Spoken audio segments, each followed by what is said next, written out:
কেউ তো আবার সোশ্যাল মিডিয়ার বাহারি রঙে বিভ্রান্তি হয়ে নানা অপ্রাপ্তির হিসাবের খাতা খুলে ডুবে যাচ্ছে হতাশার জোড়াবাড়ি। কি জাদু আছে এই ছোট্ট যন্ত্রটিতে? কেনই বা চোখ সরানো যায় না স্ক্রিন থেকে? কারাই বা এগুলো নাড়ছে? ফেসবুকের একজন এক্সিকিউটিভ দাবি করেছিল সোশ্যাল মিডিয়া উল্টো সমাজকে ধ্বংস করছে।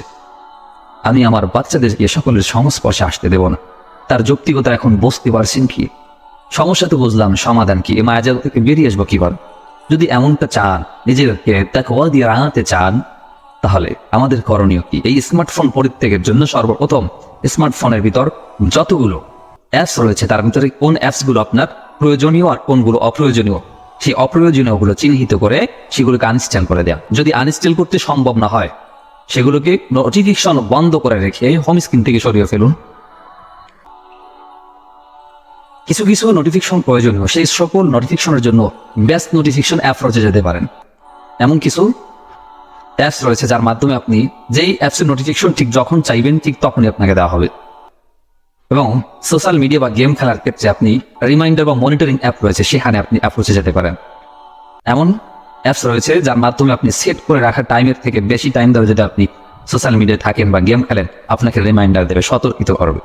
ফলে আপনি সতর্কিত হয়ে নিজেকে পরিবর্তনের সুযোগ করে দিতে পারবেন।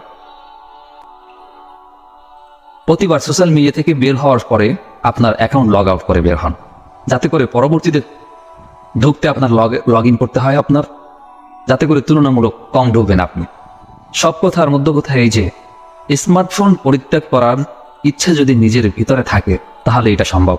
দেখেন ভাই, স্মার্টফোন এটা এসেছে আমাদের দৈনন্দিন আরো সুন্দর করতে, সহজ করতে।